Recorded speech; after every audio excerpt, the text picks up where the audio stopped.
اللهم صل على سيدنا محمد یا رب صل وسلم. بسم اللہ الرحمن الرحیم. Lecture number 34. سورہ العادیات ہماری چل رہی تھی. ہم نے والعادیات ضبحا کا ترجمہ پڑھ لیا. فالموریات قدحا فالمغیرات صبحا فاثرن به نقعا فوسطن به جمعا. یہاں تک ہو چکا تھا. فوسطن به جمعا یہ والی آیت سے ہم آج سٹارٹ کریں گے. فالمغیرات صبحا فاثرن به نقعا فوسطن به جمعا. وسطنا ضربنا کی طرح ہے. فا کا معنی پھر وسطن به. بھی میں ہی کا تعلق صبح سے بھی ہو سکتا ہے کہ صبح کے وقت, اور ہی کا تعلق ٹاپوں سے بھی ہو سکتا ہے کہ بھی ان ٹاپوں کے ساتھ. وسطنا بھی, وسط کہتے ہیں درمیان کو. آپ نے دیکھا ہوگا نا, اوسط نکالی ہم نے, اس کی ریشو ہر چیز کے درمیانی چیز کو کہتے ہیں نا. بالکل اس کے وسط میں کہتے ہیں نا مشرق وسطی. مشرق وسطی کا مطلب مشرق کے جو بیچ کے ممالک ہیں, نہ سائڈ پہ نہ دائیں نہ بائیں. مشرق کا بھی ایک ایسٹ ہوتا ہے نا, ایک ویسٹ ہوتا ہے, جیسے ایسٹ افریقہ ساؤتھ افریقہ ایسا ہوتا ہے نا. تو وسطی یا وسط درمیان کو. فَوَسَطْنَ بِهِ, اللہ تعالیٰ فرماتے ہیں کہ پس یہ گھوڑے بِهِ صبح کے وقت جمع لشکر. جمع کسے کہتے ہیں؟ جماعت. یعنی یہ سب کچھ کر کے وہ لشکر کے درمیان میں گھس جاتے ہیں. اور لشکر بھی کوئی یہ نہیں کہ وہاں وہ گھاس پھوس لے کے بیٹھا ہوا گھوڑوں کے لیے, ٹھیک ہے نا, وہاں بھی گولے برس رہے ہیں, تلواریں ہیں, اور گھوڑا اپنی پشت پہ اپنے مالک کو بٹھا کے اس شان کے ساتھ لشکر میں گھس جاتا ہے. ان الانسان, بے شک انسان, ان الانسان بے شک انسان, لربہ اپنے رب کے لیے, لام تاکید کے لیے, کنود ناشکرا, فعول کے وزن پر. بے شک انسان اپنے رب کے لیے بہت زیادہ ناشکرا. یہ مبالغے کا صیغہ ہے, فعول, بہت زیادہ ناشکرا.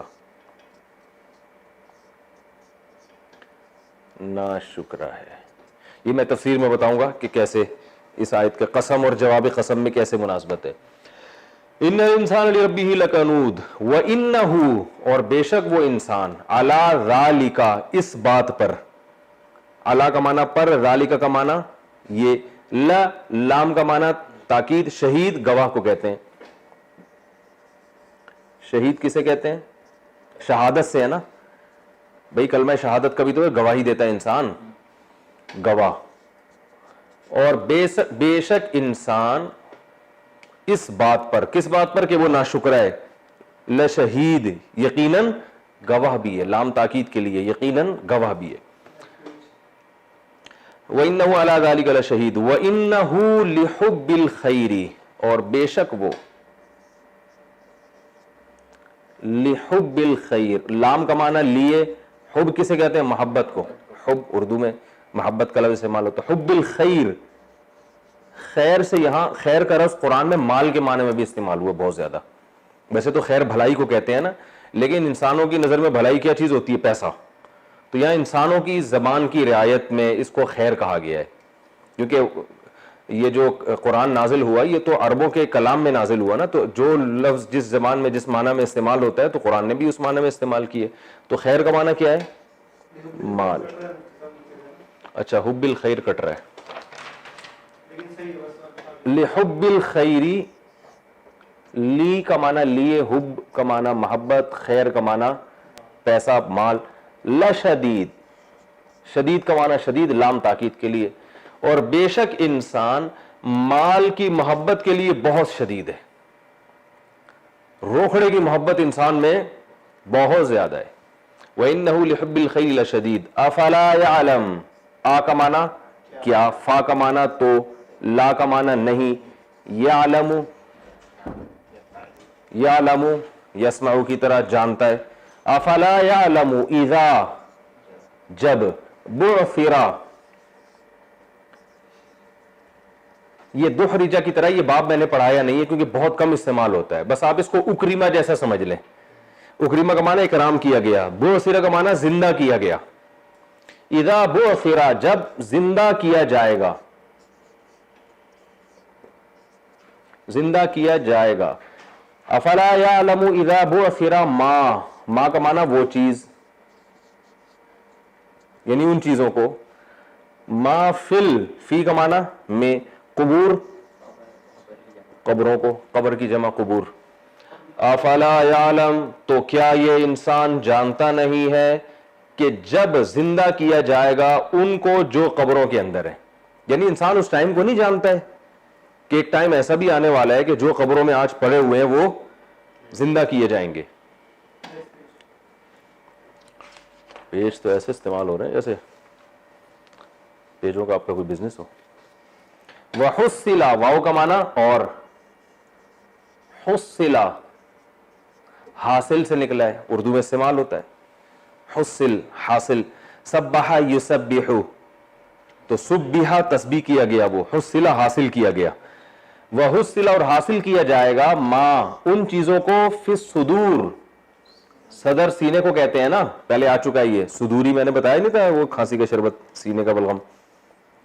تو ہمارے استاذ جب ہمیں عربی ادب پڑھا رہے تھے تو ایک عربی کی کتاب میں سوال کا لفظ آیا، انہوں نے کہا کھانسی. میں نے کہا جیسے سوالین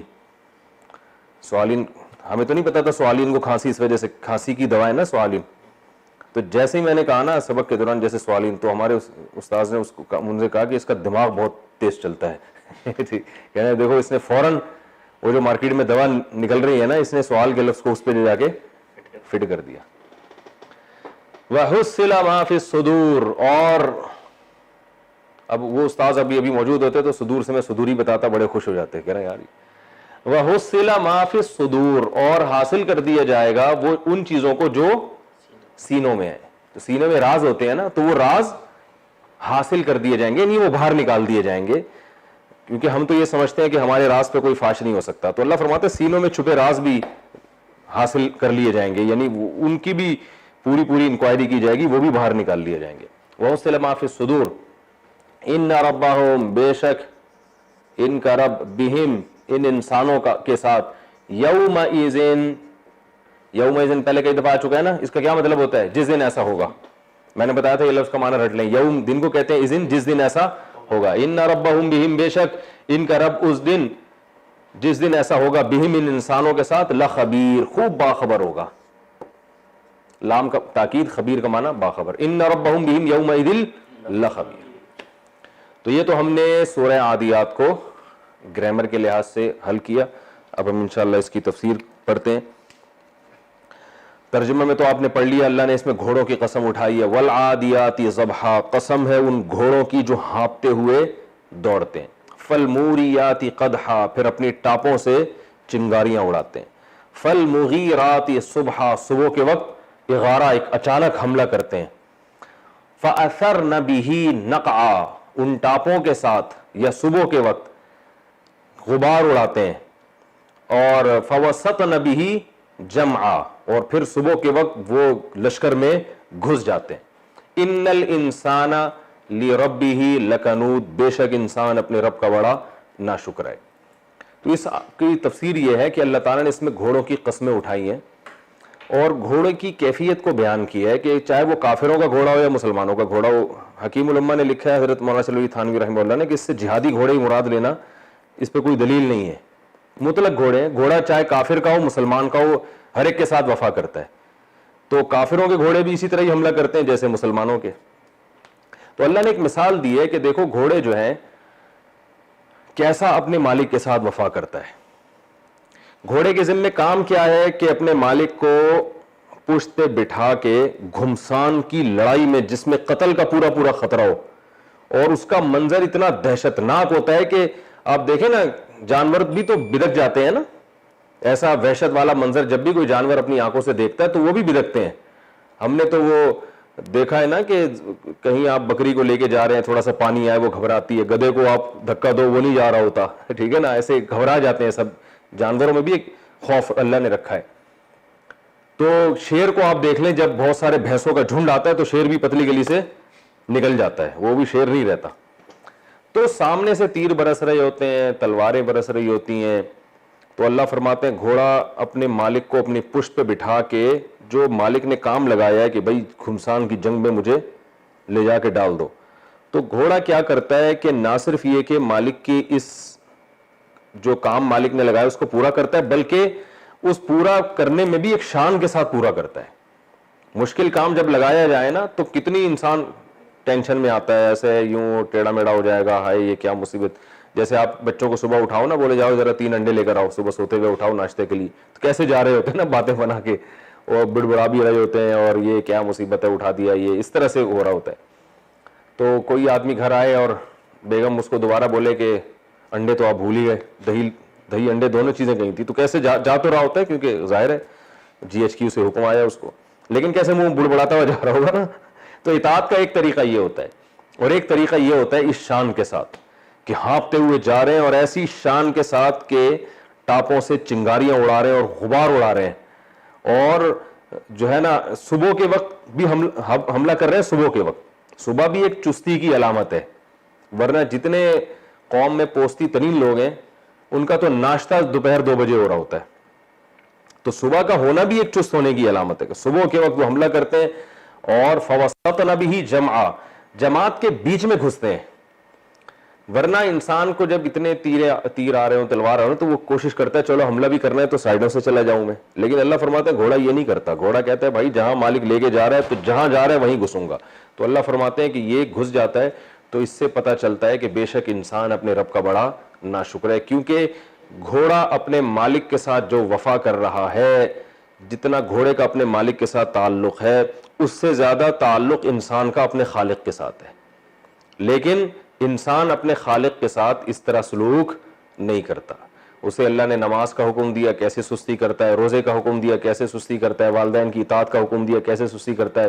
تو بہت کم لوگ ہوتے ہیں جو اللہ کے ساتھ وفا کرتے ہیں حقیقی معنوں میں۔ تو اللہ نے فرمایا ان الانسان لربہ لکنود، بے شک انسان اپنے رب کا بہت بڑا ناشکرا ہے، وَإِنَّهُ عَلَى ذَلِكَ لَشَهِيدٌ، اور فرمایا کہ یہ جو دعویٰ ہم کر رہے ہیں خود انسان خود بھی اس پر گواہ ہے۔ گھوڑوں کے حالات دیکھ لے، کتوں سے عبرت حاصل کرنی چاہیے، کتا کیسی وفا کرتا ہے۔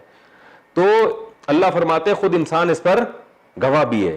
یہ تو ہم نے انسان کو یاد دہانی کے لیے کہہ دیا، تو ایک شکایت ہے انسان سے اللہ تعالیٰ کو، وَإِنَّهُ عَلَى ذَلِكَ لَشَهِيدٌ وَإِنَّهُ لِحُبِّ الْخَيْرِ لَشَدِيدٌ۔ اب انسان کی جو بے وفائی ہے نا، اگلی آیت میں اس کی وجہ بیان کی جائے گی، اور اس سے اگلی آیت میں اس وجہ کا علاج بتایا جائے گا۔ یعنی اگلی آیت جو ابھی ہے نا اس میں یہ بتایا جائے گا کہ یہ ناشکرا ہے کیوں، ناشکرا ہے کیوں، اور اس سے اگلی آیت میں اس ناشکری کا علاج کہ یہ اپنے اندر پیدا کر لو تو یہ ناشکری ختم ہو جائے گی۔ تو ناشکرا تو ہے، یہ دعویٰ کیا۔ ناشکری ہونے کی وجہ کیا ہے؟ فرمایا فلا یعلم وَإِنَّهُ لِحُبِّ الْخَيْرِ لَشَدِيدٌ، کہ یہ مال کی محبت اس میں بہت زیادہ ہے۔ تو دولت کی محبت ہے، اور دولت کی محبت کیوں ہے؟ دولت سے انسان کی خواہشات پوری ہوتی ہیں۔ غریب آدمی اپنی خواہشات لے کے بیچارہ دنیا سے چلا جاتا ہے، وہ تو بیچاروں کو جگہ جگہ رشتوں سے ٹھکرا دیا جاتا ہے۔ ابھی ایک صاحب میرے پاس آئے، کہنے لگے یار وہ میں جہاں بھی پیغام بھیجتا ہوں میری تنخواہ دیکھ کے مجھے جواب دے دیتے ہیں تو میری شادی نہیں ہو رہی۔ تو میں نے تنخواہ پوچھا، بیچارہ اتنا غریب تھا، میں نے کہا یار یہ تو تم نکاح کا پیغام بھیج کہاں رہے ہو؟ اس نے چند علاقے بتائے، میں نے کہا آپ وہاں نہ بھیجو پیغام، آپ ایسی جگہ پیغام بھیجو جہاں جس کے ابا کی تنخواہ آپ سے بھی کم ہو، تو وہ مان جائیں گے۔ کہہ رہے یار وہ میرا معیار نہیں ہے پھر۔ تو میں نے کہا آپ کا معیار جتنا آپ کی چادر ہے وہ چادر دیکھ کے پاؤں پھیلاؤ نا۔ تو غربت تو اللہ کی طرف سے ہوتی ہے، غربت تو کوئی عیب نہیں ہے اس میں۔ تو ہمارے نبی صلی اللہ علیہ وسلم دنیا کے مسکین ترین انسان تھے، تو غربت عیب نہیں ہے، لیکن جتنے آپ ہو اور تمنائیں آپ، میں نے کہا کیوں آپ سے کوئی خاتون کرے گی؟ وہ بیچاری اپنے باپ کے گھر اتنا اچھا کھا رہی تھی، وہ آپ تو اس کو بیچارے کو غربت میں رکھو گے تو وہ کیوں کرے گی آپ سے؟ کوئی ظرف ہو کسی کا بہت بڑا تو اچھی بات ہے۔ تو انسان کی یہاں تمنائیں پوری نہیں ہوتی۔ لوگ سمجھتے ہیں دولت مندوں کی ہر تمنا پوری ہوتی، وہ بھی نہیں ہوتی۔ لیکن بہرحال پیسہ جو ہے نا خواہشات پوری کرنے کا ایک بہت بڑا ذریعہ ہے۔ تو اصل مقصد کیا؟ اللہ فرماتے ہیں یہ خواہشات کا غلام ہے، اور جب آپ کسی سے وفا کرتے ہیں تو اپنی خواہشات کو قربان کرنا پڑتا ہے۔ جیسے گھوڑا جب وفا کرتا ہے نا تو اپنی خواہشات کو قربان کرنا پڑتا ہے. گھوڑے کا بھی دل چاہتا ہے میں بس گدھے کی طرح نا وہ ریت میں کلا بازیاں کھاتا رہوں. جیسے گدھا نہیں کلا بازیاں کھاتا, دھوپ لے رہا ہوتا ہے اور ڈھیچو کر رہا ہوتا ہے, گھوڑے کے بھی یہی دل چاہتا ہے کہ یار جیسے سارے گدھے وہ ایسے آرام سے پڑے ہوئے ہیں اور کلا بازیاں کھا رہے ہیں, اور جب چاہو آواز پھاڑ کے چیخنا شروع کر دیتے ہیں, ڈھیچو کوئی روکنے والا نہیں ہے. تو ہم بھی یہی کریں. ہمیں کیا ضرورت ہے اتنی اسپیڈ سے بھاگیں کہ وہ سانس ایسا پھولتا ہے گھوڑے کا, آپ جاگنگ کر کے دیکھو پتہ چلتا ہے سانس پھولنا کتنی بڑی ٹینشن ہے انسان کے لیے. اور پھر میں جاؤں گا تو میرے آنکھ میں بھی تیر لگ سکتا ہے, گردن بھی کٹ سکتی ہے. تو یہ ساری خواہشات پہ کنٹرول کیا گھوڑے نے. تو اللہ فرماتے ہیں انسان کے اندر ٹینشن کیا ہے, انہ لحب الخیر لشدید, یہ پیسے کا لالچی. اور پیسے کا لالچی کیوں ہے؟ پیسے سے خواہشات پوری ہوتی ہیں, تو خواہشات کی لالچ ہے اس کے دل میں.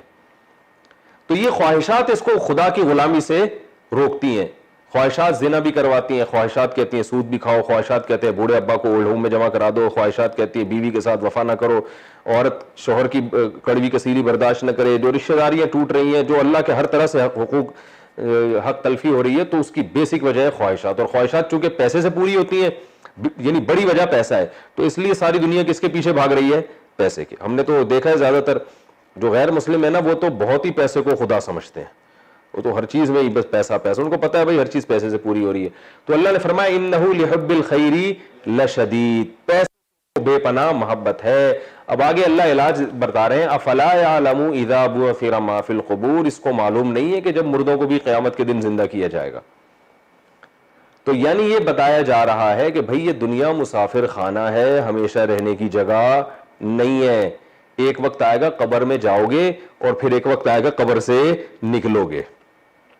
جس بچے کو یہ پتا ہو کہ میرا ایگزام بھی ہوگا ایک سال کے بعد, وہ تو یونیورسٹی میں پڑھائی میں محنت کرے گا, پان گٹکے میں سنوکر میں ٹائم ضائع نہیں کرے گا.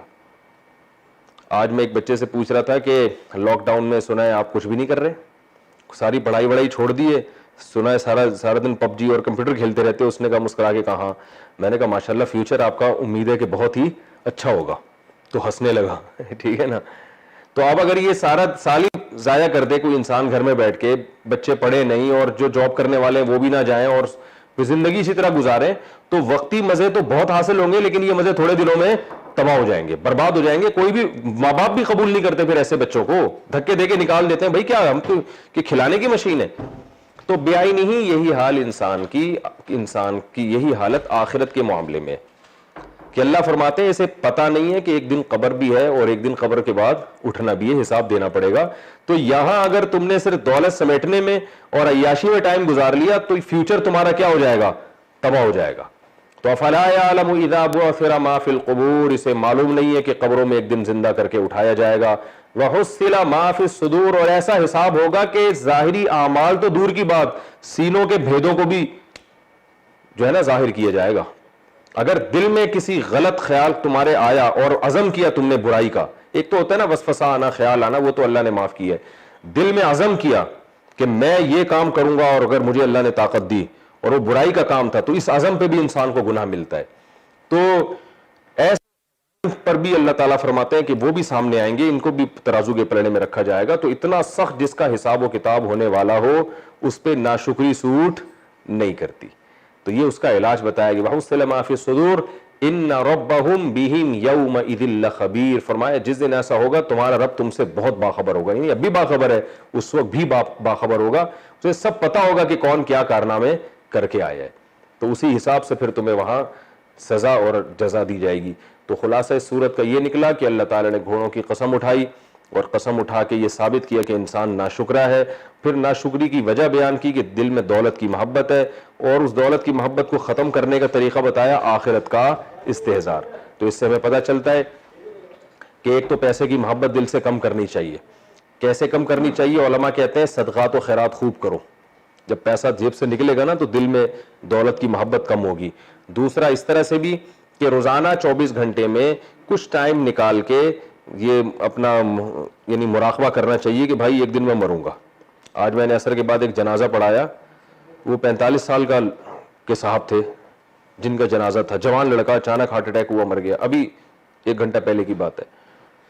تو جوان لڑکا, تو میں بھی سوچ رہا تھا یار ہم بھی لیٹ سکتے ہیں, کسی کا بھروسہ تھوڑی ہے. تو کیسی زندگی, آپ دیکھو 2 منٹ کے اندر ختم, نہیں لیٹے تو کل لیٹ جائیں گے. تو بار بار نا جنازے کے بارے میں سوچا کریں بھائی, ہم بھی لیٹنے والے ہیں, پھٹے پہ لیٹیں گے.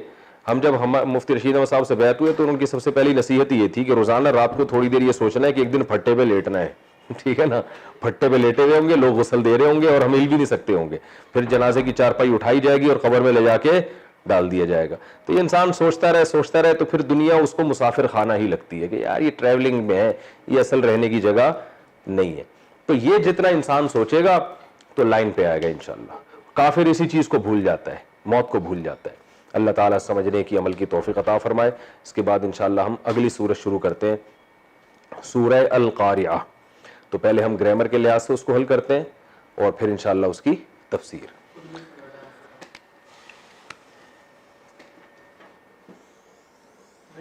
اب نماز میں جب یہ سورت پڑھیں گے تو سمجھ میں آئے گی نا, والعادیات ضبحا. عادیات دوڑنے کو کہتے ہیں, ادب.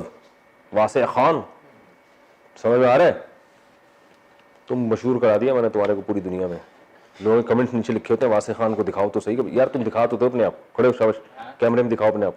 لوگ کہہ رہے ہوتے ہیں واسع خان کہاں ہے؟ یہ میرا بھانجا ہے.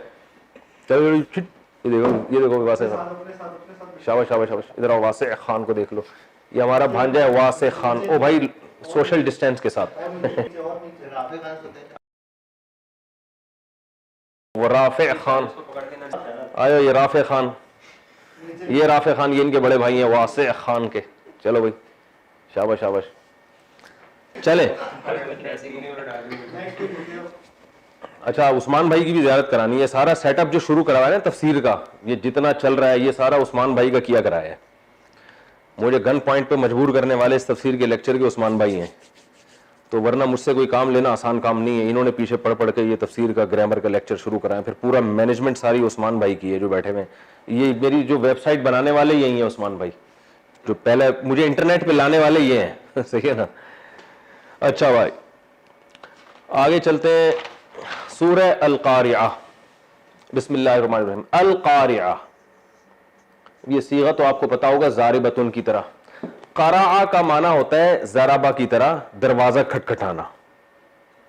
ما ہمتی الا مقارعۃ العدا خلق الزمان وہمتی لم تخلقی.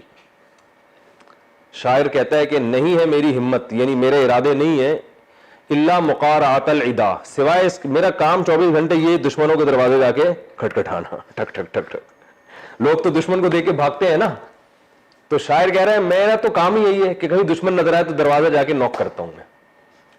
یہ شاعر کا اسٹائل ہے بھائی. ما ہمتی الا مقارعۃ العدا خلق الزمان, اور بعض لغات میں خلیقہ ہے. تو زمانہ پرانا ہو گیا مگر میرے ارادے پرانے نہیں ہوا. آج بھی مجھے جب بھی کہیں پتہ چلتا ہے کوئی دشمن ہے تو اس کا دروازہ مجھے کھٹکھٹانے میں وہی مزہ آتا ہے جو پہلی دفعہ مزہ آیا تھا. کسی دن اس کو چپیٹ پڑ گیا نا طبیعت سے شاعر کو, تو پھر یہ مزہ نہیں آئے گا. خیر, تو قرع کا معنی کیا ہوتا ہے؟ دروازہ کھٹکھٹانا. قاریعہ کھٹکھٹانے والی.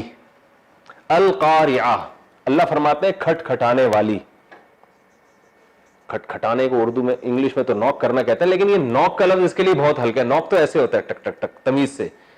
یہ جو کھٹکھٹانا ہے نا, یہ جیسے ہمارے یہاں لوگ دیسی طریقے سے دروازہ کھٹکھٹاتے ہیں تو اس کو کھٹکھٹانا کہتے ہیں. کھٹ کھٹانا, کھڑکھڑانا اور چیز ہوتی ہے یار. کھٹ کھٹانا. القاریہ کھٹکھٹانے والی. مل قاریہ, ماں کا معنی کیا, یعنی ایو شیء, کون سی چیز ہے کھٹکھٹانے والی. القاریہ کھٹکھٹانے والی. مل قاریہ, کیا چیز ہے کھٹکھٹانے والی. وما ادراکا مل قاریہ, یہ ما ادراکا پہلے کمپلیٹلی میں بیان کر چکا ہوں, میں دوبارہ اس کو ریپیٹ نہیں کروں گا. تمہیں کیا پتا کہ وہ کھٹکھٹانے والی کیا چیز ہے. جیسے پہلے آیا تھا نا وما ادراکا, نہیں یہ پہلے یہ کون سی, یہ ہم جو تفسیر کے لیکچر پڑھے اس میں یہ لفظ آ چکا ہے. وما ادراکا ما لیلۃ القدر, ٹھیک ہے نا. تمہیں کیا پتا کہ لیلۃ القدر کیا ہے. تو ما ادراکا مل قاریہ, تمہیں کیا پتا کہ کھٹکھٹانے والی کیا چیز ہے. یوما, وہ دن. یکونو, یکونو ینصرو کی طرح یکونو ہونے کے معنی میں آتا ہے. یوم یکون الناس, جس دن ہوں گے لوگ. کل کاف کا معنی کیا ہوتا ہے؟ طرح. یہ پہلے لفظ گزر چکا ہے نا, یہ لفظ بھی کاف کا معنی ہوتا ہے طرح, یہ پہلے گزر چکا ہے لفظ. یہ کہاں گزرا ہے؟ کعصف ماکول. الم تری کیف فعل ربک فجعلہم کعصف ماکول, کھائے ہوئے بھس کی طرح بنا دیا. تو کل فراش, یوم یکون الناس کل, الفراش تھا اصل میں, کل سوری الفراش. یوم یکون الناس کل فراش, کل یعنی الفراش تھا اور شروع میں کا لگا تو ملا کے پڑھتے کل فراش. کل فراش, فراش کہتے ہیں پتنگا. پتنگا کسے کہتے ہیں؟ یہ جو پروانے ہوتے ہیں نا, بارشوں میں پروانے نہیں آتے جو آگ کے قریب جا رہے ہوتے ہیں, بہت زیادہ ہوتے ہیں نا یہ. المبسوس, کل فراش المبسوس.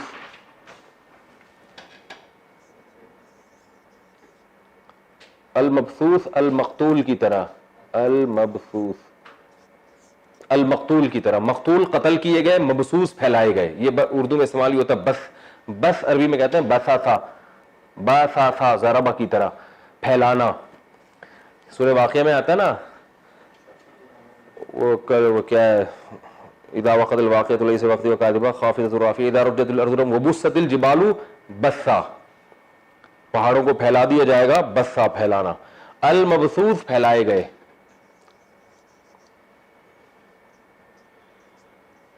پھیلائے گئے. کل فراش المبسوس کا مطلب کیا ہوا؟ وہ دن یکون الناس, ہو جائیں گے لوگ, کل فراش, پتنگوں کی طرح, المبسوس, بکھرے ہوئے. جیسے پتنگے نہیں الٹے سیدھے, جب بارشوں میں بارش تھمتی ہے تو کیسے اتنے پورے پورے ڈھیر لوگ پہلے اٹھایا کرتے تھے پتنگوں کے, ایسے پتنگے, تو ایسے انسان پڑے ہوئے ہوں گے. یوم یکون الناس کالفراش المبثوث وتکون الجبال, واو کا معنی اور, تکونو یہ تکونو تنسرو کی طرح, کیونکہ جبال مؤنث ہے تو تنسرو آ رہا ہے ینسرو کے بجائے. وتکون الجبال, جبال جبل کی جمع ہے. جبل کسے کہتے ہیں؟ پہاڑی, بہت استعمال ہوتا ہے قرآن میں. جبل الطارق ہے نا, اور جبرالٹر جسے کہتے ہیں, تو یہ جبل سے ہی نکلا ہے, جبل طور. تو جبال اس کی جمع. وتکون الجبال, اور ہو جائیں گے پہاڑ, کالعہن, کل وہی ہے العہن تھا, العہن کہتے ہیں روئی کو, کپاس, کاٹن.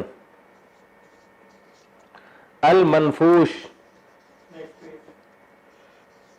نفش کہتے ہیں روئی دھلنا. روئی کو جو نہیں ایسے دھونا جاتا ہے, جب کچھ بنایا جاتا ہے اس سے روئی کو ایسے, پہلے خواتین سویٹر بنتی تھی نا ونس اپون اے ٹائم, تو اس میں ایسا ہی ہوتا تھا. جو جتنی بھی گورنمنٹ اسکول کی جو فیمیل ٹیچر ہوتی ہے ان کا کام سارا دن بیٹھ کے سویٹر بننا ہی ہوتا تھا. تو یہ اس دور کی بات کر رہا ہوں. اب وہ موبائل سے, اب موبائل آ گیا تو سویٹر بننے کی ضرورت ہی نہیں ہے ان کو. تو جتنے سویٹر گورنمنٹ اسکول کی جو ٹیچرز فیمیل ہوتی تھیں, ہمارے قریب میں ایک اسکول تھا نا بچوں کا, خواتین کا, تو میں وہاں جب بھی جاتا تھا تو وہاں جتنی فیمیل ٹیچرز تھیں ان کا کام ہوتا تھا سویٹر بننا. بہت پرانی بات کر رہا ہوں, جب ہم بہت ہی چھوٹے ہوا کرتے تھے. تو نفش کا معنی, نفش کا معنی روئی دھلنا. المنفوش دھنی ہوئی, جس کو دھونا گیا ہو, مقتول کی طرح. وتکون الجبال, اور ہو جائیں گے پہاڑ, کالعہن, روئی کی طرح. المنفوش, دھنی ہوئی روئی, یعنی پہاڑ ایسے ہلکے پھلکے ہو کے جیسے روئی کے گالے نہیں اڑ رہے ہوتے, اس طرح سے ہو جائیں گے. وتکون الجبال کالعہن المنفوش. فاما, یہ وہی اما ہے جو سورہ والضحیٰ میں آیا تھا, اما الیتیم فلا تقہر, بہرحال کچھ بھی ہو جائے. فاما, بہرحال. فاما من, وہ شخص, ثقولت, ثقولت ثقل سے ہے, ثقل بوجھ کو کہتے ہیں, کشی سے ثقل ہوتا ہے نا, کہتے ہیں کافی ثقیل ہے, بہت ثقیل زبان استعمال کر رہے ہیں, کہتے ہیں نا لوگ. تو ثقولا کروما کی طرح, ضربا کی طرح, ثقولت ضربت کی طرح, ٹھیک ہے.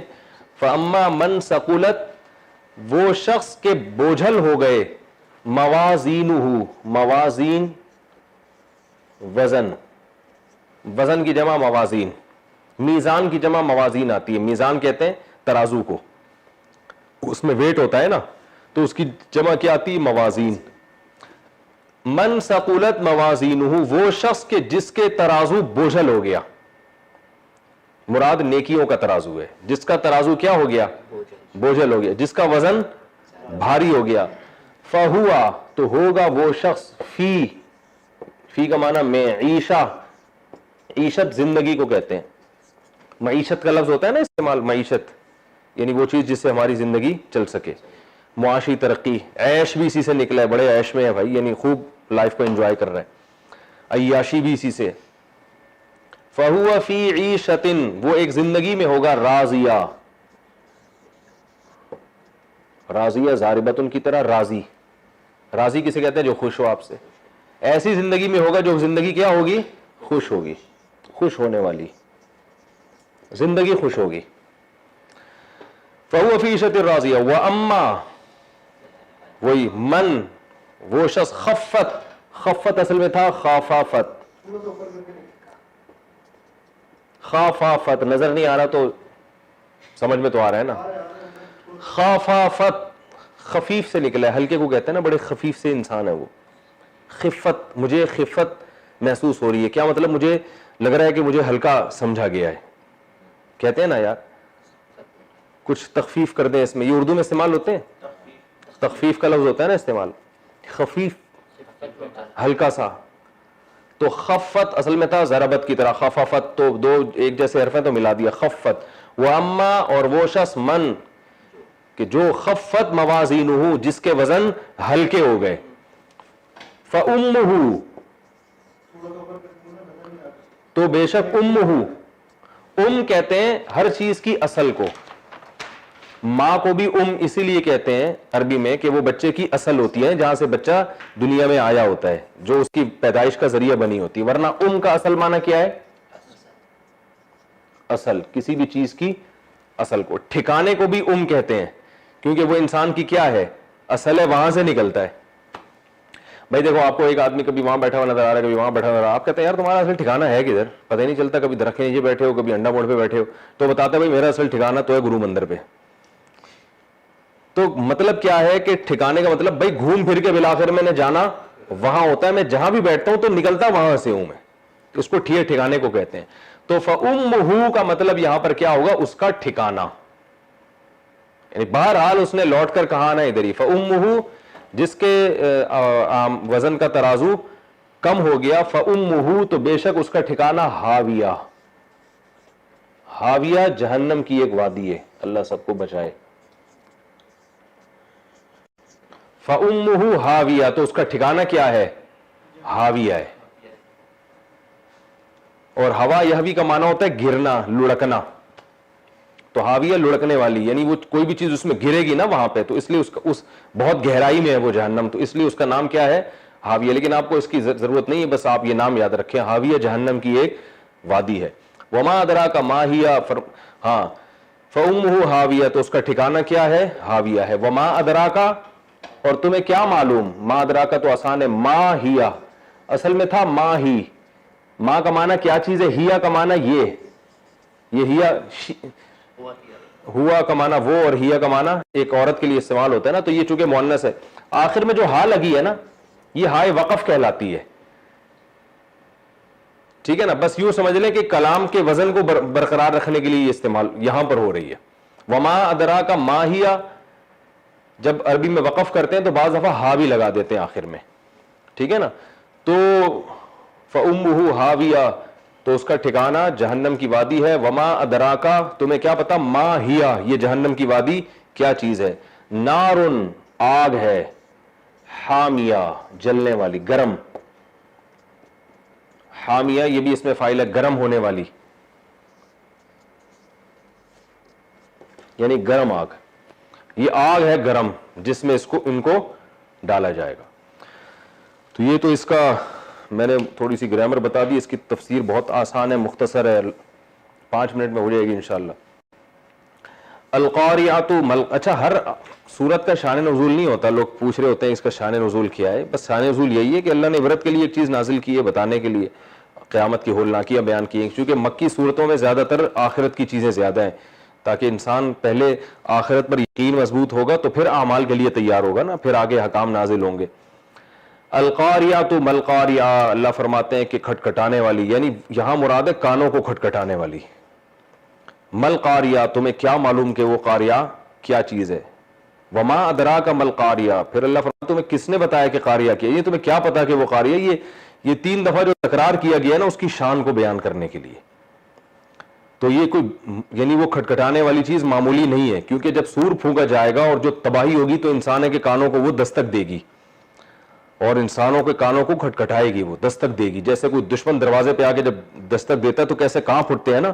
تو ابھی انسان چونکہ غفلت کے پردوں میں سب، کوئی ڈرامہ دیکھ رہا ہے، کوئی فلم دیکھ رہا ہے، کوئی لائف کو انجوائے کر رہا ہے، کوئی تفریح میں لگا ہوا ہے، کوئی شراب میں لگا ہوا ہے. تو اللہ فرماتے ایک چیز آنے والی ہے ایسی آفت جو انسانوں کے دروازوں کو اور ان کے کانوں کو کھٹکھٹائے گی. سب کی توجہ پھر جب دروازہ کوئی دھڑ دھڑ نوک کر رہا ہو تو سارے کام چھوڑ کے توجہ کہاں ہوتی ہے؟ اسی طرف ہوتی ہے کہ اچانک اس ٹائم پہ کون آ گیا. تو اس لیے اللہ نے اس کی ہولناکی کو بیان کیا کہ وہ بھی اسی انداز سے آئے گی کہ ساری دنیا ہر کام چھوڑ کر توجہ کس کی طرف ہوگی؟ اسی سور کی طرف ہوگی. تو اللہ فرماتے ہیں یوم یکون الناس کالفراش المبثوث، جب وہ کھٹکھٹانے والی آئے گی جو انسانوں کے کانوں کو پھاڑ دے گی.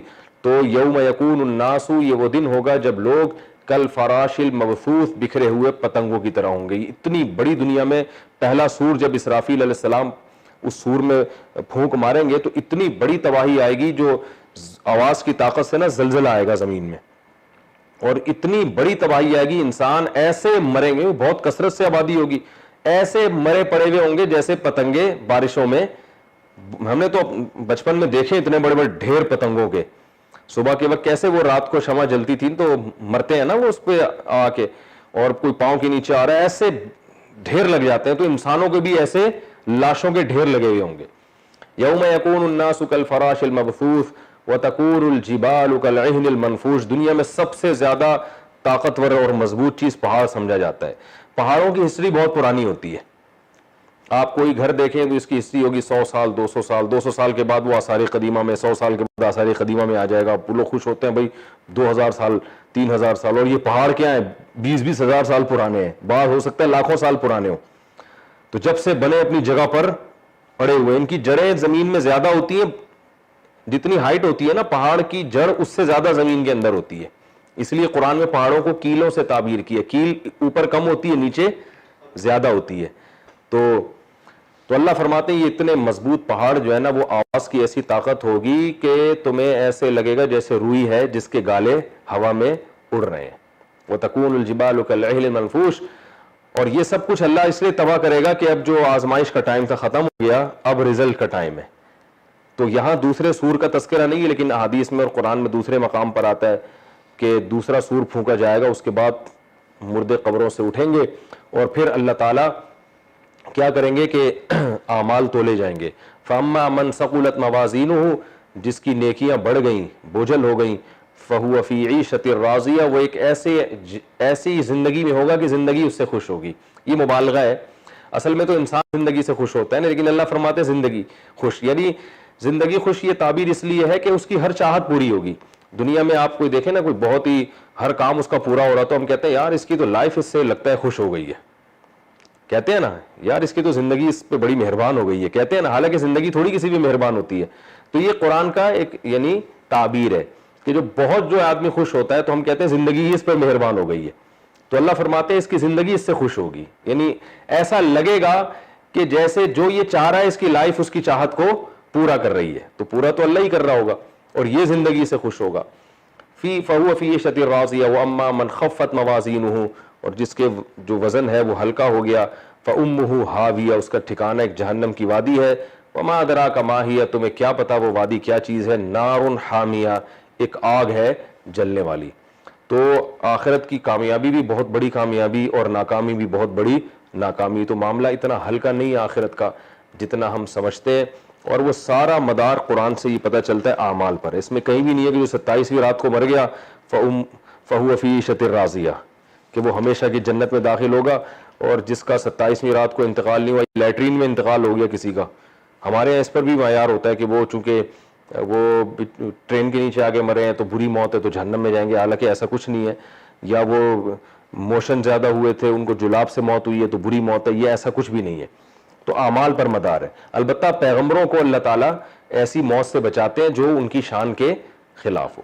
تو اس لیے جو مرزا غلام احمد کے بارے میں کہا جاتا ہے نا بیت الخلا میں مرا تھا, تو قادیانی اس پہ یہ کہہ سکتے ہیں کہ بیت الخلا میں مرنا کوئی بری چیز تو نہیں ہے, تو پیغمبر کے لیے بری چیز ہے لیکن امتیوں کے لیے بری چیز نہیں ہے. کوئی بھی کہیں بھی دنیا میں جا سکتا ہے, کسی بھی حالت میں جا سکتا ہے, تو نجات کا مدار اعمال پر ہے, ان چیزوں پر نہیں ہے. تو اللہ نے فرمایا جس کے اعمال اچھے ہوں گے وہ عیش کرے گا, اور جس کے اعمال خراب ہوں گے, یعنی اعمال تو کچھ ہر اچھے کے کچھ برے بھی ہوتے ہیں اور ہر برے کے کچھ اچھے بھی ہوتے ہیں, تو اعمال تولے جائیں گے. تولے کیوں جائیں گے, گنے کیوں نہیں جائیں گے, اس میں بڑی ایک حکمت ہے, یہ پھر کسی اور وقت بتاؤں گا انشاءاللہ. تو بعض دفعہ ایک نیکی بڑی وزنی ہوتی ہے اور ایک گناہ بعض دفعہ بڑا وزنی ہوتا ہے, تو اعمال کو کاؤنٹ نہیں کیا جائے گا بلکہ ویٹ کیا جائے گا. نیکی میں ویٹ پیدا ہوتا ہے اخلاص سے. ایک نیکی ہوتی ہے بڑی بھاری بھرکم ہو جاتی ہے, وہ بعض دفعہ ایک گناہ ہوتا ہے مگر ہوتا ایک ہے مگر ہوتا بہت بھاری ہے, تو ویٹ جو ہے نا نیکی کا بڑھانے کی ضرورت ہے. تو اور اسی طرح گناہ جو وزنی گناہ ہے ان سے انسان توبہ کرے. تو فرمایا کہ وہ نار حامیہ, آگ میں جلے گا. اللہ تعالی ہم سب کو اس سے محفوظ فرمائے. وما علینا الا البلاغ.